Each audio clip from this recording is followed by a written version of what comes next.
for the things that make it right. Live for the ones that make me free. Open up your heart and you will see. Live to be proud, I've made the day. Somebody else to make a way. You gotta live like it's the last day.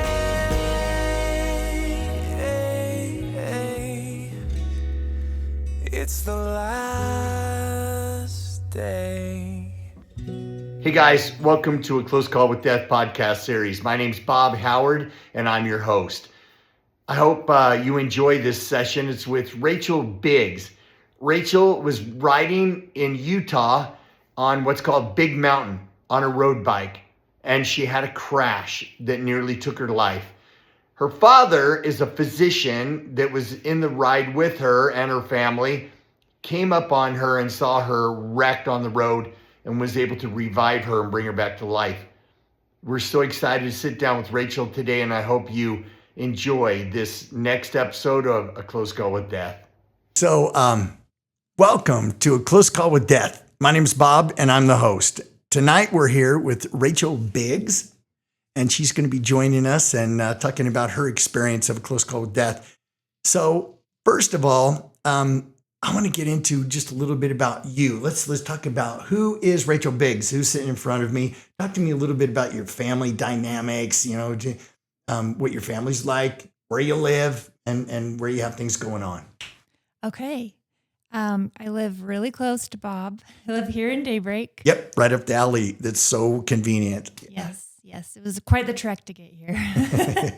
And I have a 9-year-old son, and he keeps me busy. He's a busy boy and brilliant and super cute. And then I'm the oldest of 5 kids. I have 3 sisters and 1 brother, and really close to my family. They also live just right up the street here. And we have good dynamics, I would say. And we grew up, we like to be outdoors. So growing up, we would go to Moab a lot and mountain bike and hike. And now we mostly cycle, do road cycling. Road cycling, yeah. And you still do some mountain biking, but most of it is all road bike, right? Road, yeah. Yeah. That's awesome. Your parents, her parents, are always out cycling. Like I see them out riding together, and they're sporting some awesome looking bike gear and nice bikes. Your mom and dad have actually done Loaded Jaw, which is the trek between Logan and Jackson Hole, Wyoming. Mm-hmm. And that's a long way. It's well over 200 miles on a road bike. It takes all day to get there. And they've done it multiple times, right? Yes. My dad has done it 10 or 11 times. I think 11, because you have to come back the next year to get your award, your 10-year award. And then my mom has done it 5 or 6 years to get her 5-year award. It's incredible. Like I've ridden some 100-mile rides, and they were killer. And I was so tired and dead at the end of it. This is double that. And they've done it multiple times. And so it's in your blood, I think. Yeah, it's in my blood. Yeah. It's crazy. Well, what kind of activities do you really like to get into? And like with cycling, when did you start that? When did you start doing this? Yeah, I want to say it was on my 20th birthday. My grandparents had a bike they weren't using. It was a model of Lance Armstrong's Trek bike. And that's cool. Yeah, it was awesome. And so they surprised me with it. And ever since then, I've been kind of on and off cycling, depending on my season of life, being a mom or whatever. Yeah, schedules get really busy. Yes. But my dad, he's the one who got me into it and got me hooked. It's his drug of choice, I would say, Seriously. Yeah. It's a good one. And he's a doctor too. Yes. Right? Yes. My dad, Dr. Dad. Yes. That's so awesome. Yeah, he's a good guy. It's nice to have a doctor right up the alleyway, in case something happens. We're going to doctor in the neighborhood. But yeah, and it's actually good as we get into the incident that happened with you. It's a darn good thing that you had a doc nearby and being your dad. So, I wanted to ask you, what were you doing what were you doing that led up to this accident that you had? Talk about the day, what you got into, how you got, where you went, and you're in Utah, correct? Yes. Okay. So let's talk about leading up to that, about how you got in, what kind of bike it was, whether it was, a mountain bike or road bike, and where you're at and what kind of led up to that incident. Okay. Yeah. It was a road bike. There was a big group ride. And so there's some clubs like on Strava, that you can have a community and do some rides together with other cyclists. And so we met at a little coffee shop in Mill Creek, and how many of us were there? Maybe 40 or 50 of us. So it's fun to take off and do a ride with so many riders. The cars can definitely see you because there's so many. That's a big deal because it's kind of unnerving in today's world. Cycling's been always such a cool sport, and you do it so free, beautiful, but it's risky. Like here in Utah, it's getting more and more populated. There's more and more people coming into Utah to take advantage of the beautiful culture that we have, the wonderful mountains and roads and everything. But it's a lot more people on the road, and it just gets more and more dangerous to a certain degree. So it's kind of cool that you have a big group so that they can see you, right? Mm-hmm. Yeah. And you hear stories like everybody who cycles knows someone who has had a bad accident or passed away from, getting hit on their bike. So it is, but we're not always thinking about that. We're just out to go enjoy the ride and see the beauty. Like my favorite thing is to go climb a canyon every weekend with my parents. So we get some beautiful canyons around here that you can ride. Do you like climbing then? Like climbing, like on your bike, yes. on the roads into the canyons? Do you like to climb? I love it. Yes. For me, I like it when it's more flat and rollers, and because it's way less strenuous. When you have to climb, you have to get up and pump and go up these mountain passes that we have. That is grueling. That's really a hard workout, but you can do it. That's something you do. Yeah. So it's cool. Yeah. Glad I can. Glad I could that day and still can. Exactly. So, so that day we took off with the big group and we were doing my favorite ride up Emigration Canyon by the Hogle Zoo here in Utah. And it goes up into another canyon. Cyclists call it Big Mountain. I know Big Mountain. My friend Brian is big time into climbing Big Mountain, and that is so hard. By the time you get up to the very top, I was spent. You are just getting warmed up. But it is a big climb. Mm-hmm. And it's just gorgeous. It's absolutely stunning. So we're doing the ride. It's great. We get up to the top, and I'm very tired. I worked hard, and the group was all up there, kind of chatting, and we're having snacks and refueling for the rest of the ride. That was the halfway point, and so I just had this feeling. I was like, I kind of want to go down before the whole group goes down. I love to go fast down the canyon. And when you say fast, how fast are we talking on that bike? I mean, easily 50 miles an hour. So on that ride, you have to be a little more careful because there are some hairpin turns. But I know the canyon and I know where to be careful. And usually.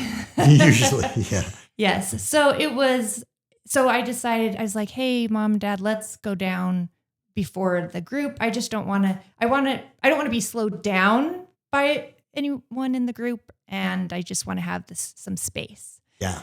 And so we start to go down. It's my favorite descent. It's so much fun. I pass my dad after the first hairpin turn and see you at the bottom, And then I'm coming around the next hairpin turn, and that's all I remember. Really? Yeah. Until I gained consciousness again. But I know what happened from people around me. Yeah, talk about that. What happened? So my poor dad found me, Dr. Dad, but he found me 20 feet from my bike, unconscious, no pulse, no breathing. So I'm pale, so he's shaking me, yelling at me, and then I take a big breath and I come to. I don't remember any of this.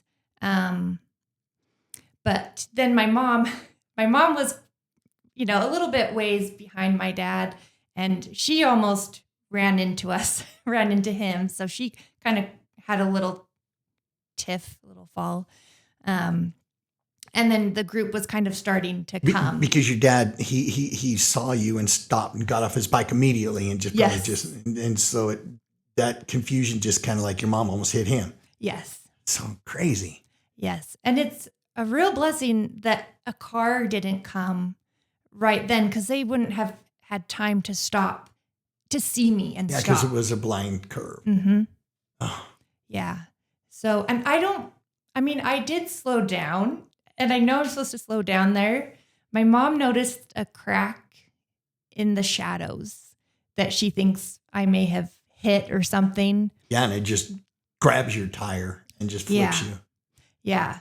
So I guess there were a couple other doctors who were on the cycling group, and some of them were saying, oh, we need to do this. We need to turn her over or something. And my dad has no idea, like my spine or, what's going on. So he's like, no, we're not moving her. We're going to keep her here. And people were, the car stopped and gave us their blanket that they had in their trunk, because it was cold. Mm-hmm. That day it was a September cool morning. But anyway, it was cool to hear about how people were so generous. People were like stopping and putting all their windbreakers on me. And I woke up just I still had my earbud in my ear and music. That is amazing that it stayed in your ear. When you went down, crashed, it hit so hard that it like almost killed you and your earbud stood. Yes. That's awesome. Was it an Apple product? Or No. Sorry, Apple. That's so funny. So yeah, I hear the music, and then I hear people talking, and I hear my dad, and I know I'm going to be okay because I can hear him. And it's just really faint, and I haven't talked about it in a while, so I'm hoping I'll remember. Naturally I had a concussion from this. So, but yeah, I just remember the voices and the music, and then like slowly waking up, and then the pain. And I told my dad, I just want to go back to being unconscious so I don't have to feel this pain anymore. And he's like, I know, it's going to be okay. We called the ambulance, So the ambulance came and they put me on the board. They got me in there. He got to ride in the front with me. And then my mom, thankfully, was able to get the bikes taken care of and, coordinate with someone to get those put away, because you can't just leave those on you can't just leave them out there. I'm sure somebody would love to take those home. Yes. Gosh. Well, they didn't life flight you out then that day. It was regular ground transport. Mm-hmm. Oh my gosh. So when you hit this crack in the shadows and you went down, describe what you must have done, what your body must have suffered when you hit the ground, how you hit, and what happened to you as far as physical damage. Yeah, it's crazy because no one saw it. And so, but we know I went down on my right side because my shoulder had big abrasions, and my arm here. And then you could even see some of the pinkness and stuff on your forearm there. Mm-hmm. I've got some scarring here and here. I mean, I'm in pretty good shape. You are in great shape from what happened to you. Yeah, but it was really bad. So yeah, I went down on my right side, and I barely, like, that part came back kind of like a dream, like of, okay, I kind of remember going down, but I don't remember any pain, just hit the ground and that was all I remember, Yeah. But I must have just been, I don't know, I lacerated my liver. So there was a big impact. I mean, I was going 34 miles an hour on this turn. So So you went from around 50, just bombing it, to slowing it around the 30s into the curve, and then hit that and went down. You go down on a hard road in just a cyclist outfit, which is very thin, and hit the ground. That's just horrendous on your body.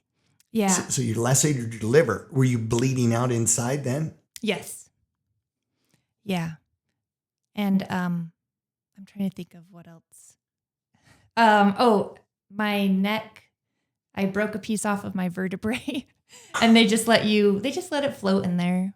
They Oh, didn't no do problem. anything about it. They're like, Really? okay, yeah. Just leave it and it'll just be okay. You don't have to have it removed or anything, right? Mm-mm. But you almost broke your neck Mhm. because you hit so hard you break a piece of the vertebrae. Mm-hmm. Oh. Were you bleeding externally too? Yeah. My arm was all and it had so much asphalt in my skin, it was Road rash. I had no sleeves on. I was just wearing a tank top. So Bare skin on road. yeah. That's just So it was horrendous. just horrible. Yeah. What was your dad doing to like first respond? What was he doing to save your life right then? Yeah, I re-asked him about it tonight because I was like, what exactly? I don't like to ask him about it because it was pretty traumatic for him, obviously. But yeah, he just said that he was shaking me and come on, wake up on my face and Rachel. And then just trying to manage people who were coming, around the protect corner you. and protecting me. And, there were other medical opinions before the ambulance got there from other people. And he knew what I needed. And I'm really grateful he was there. So That's so scary. And there's nothing worse than being a dad, seeing your kid hurt that bad. That just rips your heart out. And I bet he was scared so bad. Even though he's a professional, he's a physician, he deals with people all the time, but not his own kid. And Yeah. so this must be really, really tough on him. Matter of fact, it's been a while since we've been talking about you coming on and talking about this because it was hard at first. You didn't really want to rehash it, did you? mm-mm. No. Oh, God. It's good. Okay, your mom. What was mom going through? Oh my goodness. She was glad that my dad found me and she didn't. Just that she didn't have to experience Wake you up that. and everything. Yeah. She slapped you. Yeah. She is tough. She is an amazing athlete. Yes. And so, just moms are usually so composed in the moment and dad's freaking out. Mm-hmm. But yeah, I bet they made a good team though. They When did. your dad's working on you, mom was probably really thoughtful of what in the heck to do to support him. Mm-hmm. Yeah, Ah. exactly. They are a fabulous team. So cool. So, and she's great behind the scenes, making sure that things get taken care of, making sure that we got the bikes back to the car It's and important. everything. And she couldn't ride in the ambulance. So Did she have to ride her bike down then? no, one of the group leaders' wives brought a truck up and they got it back to the car. And then she got to the hospital. And she was there when I got done doing all my tests and stuff. So Rachel, how serious was it when they transported you to the hospital? How serious was it when you were in there? It was touch and go for a while, wasn't it? it was scary. I didn't know what was wrong with me exactly. I just knew. And with the board that they put under me, I was like, oh my gosh, is my spine okay? I could feel my feet.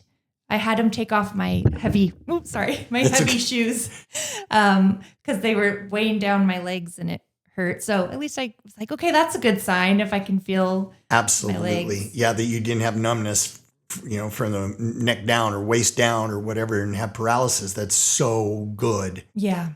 Yeah. I just remember I was terrified. So I just talked to the EMTs there and I just tried to get, distract myself. Yeah, So I was yeah. asking about them and it made me seem like I was a really personable person, but I really was I was so Nervous. nervous. Yeah. That's so funny. I just Yeah, needed the keep distraction. talking. And I knew if my dad heard me talking in the back, that, that would be comforting. Absolutely. Yeah. You go quiet. That's scary. And then you just wonder if you're just going to turn, from a good moment to a bad moment in a nanosecond. Yeah. Oh, that's so crazy. What happened with your lacerated liver? Did it stop hemorrhaging or what happened? Yeah. Did you have to have surgery? No, I didn't have to have surgery. They just had to monitor me for the night, and the next day. And then I just couldn't get on another bike ride for another 3 months, which it was just getting winter here. So it was kind of a good time. Yeah. But yeah, I had a follow up with my PCP, and he was like, yeah, absolutely no cycling. I don't want you moving. If you get hit, you'll bleed out and die. Absolutely. I was like, oh, well, enough said. Yeah. I will. Okay, fine. Yeah.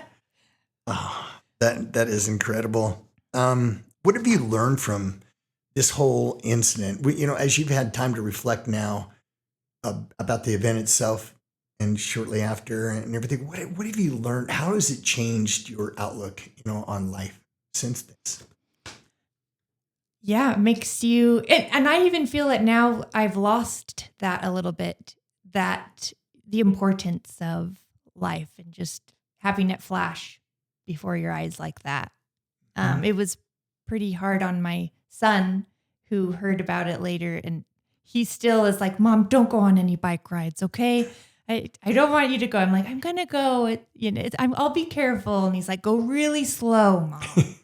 And that's not you. No. But I am more careful on the turns. I've been on a few rides since. And how long's it been now? 6 months. 6 months. So you've been on a few rides now, just like we're just getting into spring. We had a really, really light winter.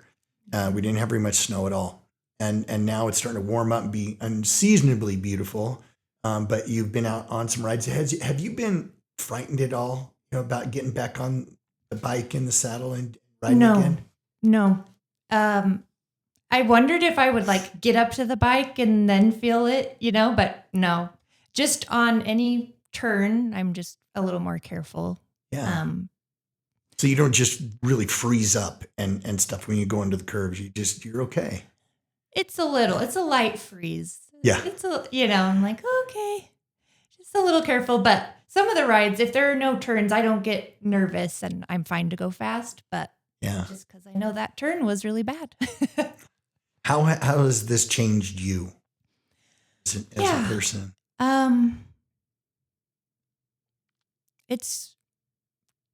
I see God's hand, and I feel like I see that a lot. But in this instance, I was definitely preserved. I probably should have died. I don't know, so life is more precious, even though I still forget. But we all do. Yeah. We all kind of take life for granted until we have a wake up call like this. And you go from that perfect, beautiful day to a bad day. And just like we've recently heard about, and how that can just be a wake up call.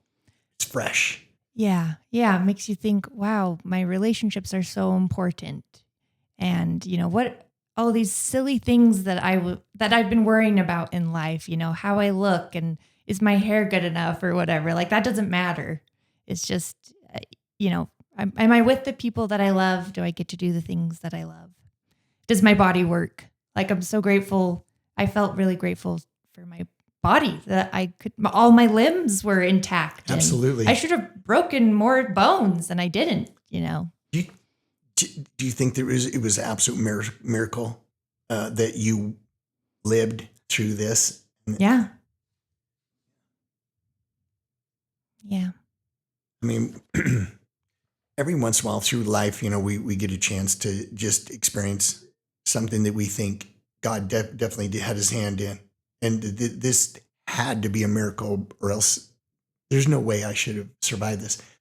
And when that happens, that just makes you also have an appreciation for God's hand in things. I love that, because that's a wake-up call too. Oftentimes we take him for granted and don't give him enough credit where credit's due. Very true. Right. Yeah. Yeah. So it was a miracle that I wanted to go down before the group because had I gone down, it would have just been a huge pile up. More people would have gotten hurt, you know? Yeah. So having that space was really great. And then that there were no cars coming when I crashed and that people were there. My dad was with me on the ride to take care of me and wake me up. And who knows, like if he wasn't there, I don't know if I Would have been able to wake up. Yeah. Yeah. So That is just so harrowing. Like it's scary when things like that happen. And they just come out of nowhere too. Mhm, You had no idea something like this would happen. I mean, how many rides have you done of that ride itself? yeah, been totally fine. And all of a sudden there's a shadow and you missed this one crack in the road and you hit it. Like, what the heck? Do you think it was like a sort of a kind of a hard learned lesson to you of just how to deal with hard things as they come? You've dealt with a lot of things, even in your young age, just things have come at you. How do you get through these challenging moments, that really push you and stretch you? And how does Rachel get through those moments? And what would you advise any of us that are going through tough things like that to do? Yeah, most of my tough things have not been physical. And so it was interesting having having so much pain and not being able to do anything about it. And so kind of that, like having to let go of how I think things should be or want things to be because they're not. And relying more on God and trusting him. I get mad at him sometimes, I get frustrated at things that I want to turn out don't. But it's experiences like this where I'm like, whoa, okay, he is very much in my life and in the details. Yes, in the details and watching out for me. And, how is he doing this in other ways that I'm not seeing? And, that I'm getting mad about, but actually it's probably a tender mercy somehow. For sure. Yeah. I appreciate that. There's oftentimes, we're just so desperate to get an answer that we want. We think we already have it figured out of the way it ought to go. And then all of a sudden we ask for God's help and then things they just don't go there. And like, what the heck is going on here? Why isn't it playing out? And sometimes it's just timing. I would think, don't you?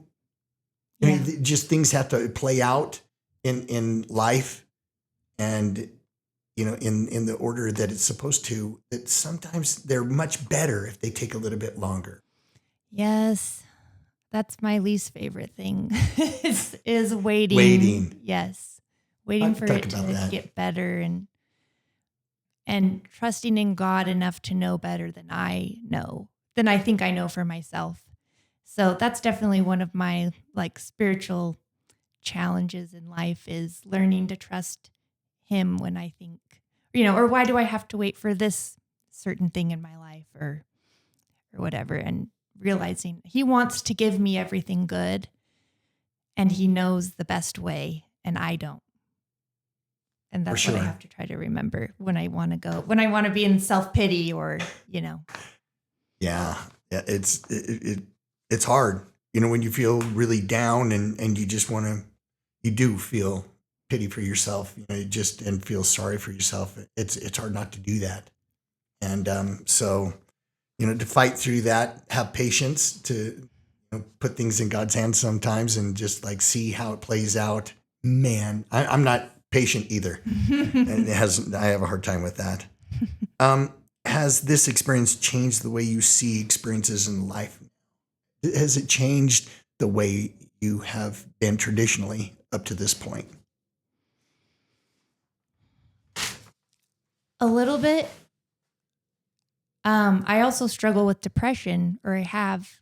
And so it's kind of interesting to have been at such a low mentally and wanting to end things and then being miraculously saved has been kind of a, how, and I still struggle with depression and that. And so it's kind of interesting. I have to say, well, remember that your life was saved, and That's right. and you're supposed to be alive. And sorry if that's a little dark. Just not just wanting things to end so I can not Be out of pain. Yeah, that's all. Absolutely. That's all. And I appreciate that, because oftentimes life can get pretty dismal and sad, and we go through moments where we just, you want to do whatever you can to get rid of the pain, whether you take a prescription drug for it or you think about ending life completely, just to get out of the pain. Mm-hmm. When you go through something you just did and you could have been taken from this life in a moment, flash, but it didn't happen and you're still here. There's a reason why you're here. What do you think? What is your thought process when you start thinking about, Rachel, gosh, you know what? I think I'm seriously supposed to be here. There's big plans for me ahead. I need to find out what that is. Do you ever have that craving of, gosh, what is it that because you're a great mom, you have this great kid, and you have a great future ahead of you. Can you imagine if your life would have just come to an end right now and you didn't have all the years ahead of you to become the woman that you're going to become, to see your boy graduate, to get married, to have kids and be a grandma? Can you imagine all that being gone, taken away from you, not having that experience? How sad that would be. Now you go back and think about times when you think, I'm done with this life. I hate it. It's just not even worth it. Does it change your attitude towards that kind of outlook? Yeah. Yeah. It's better. It helps me step out of it sooner than usual. Yeah. So, yeah, it's something I know I still take for granted, and I will, but I want to be more aware of it and more grateful for just existing and being able to breathe and walk, Ride. And ride. Yes, of course. And ride fast. Yeah, for sure. Well, if you have any final thoughts, just in closing, do you have anyone you'd like to thank? Any support crew that you really appreciate and you want to say anything about, or just life lessons? What would that be? Yes. Well, Dr. Dad. Try not to get emotional thinking about him, but yes, very grateful for my dad and my mom and my family. They came to visit me, and a lot of people on the cycling group reached out. There was one woman, Adrian, who gave me her vest and said keep it. We messaged after, and she's like, please keep it and just remember, and she'd had a bad crash. And, it's tender because we go through these things and then we're able to help somebody else. That's right. And it's so beautiful. And I've had that experience with other things where I've been able to help someone because of what I've gone through that was terrible, and then that makes it worth it. Sure. So I hope she felt that, and I hope that I can do that for someone else. I mean, don't want people crashing, but Yeah. I've had those times in my life where it's just like, oh, this is why I went through it, so I could help someone else. That makes it makes it worth it all. Yes, For sure.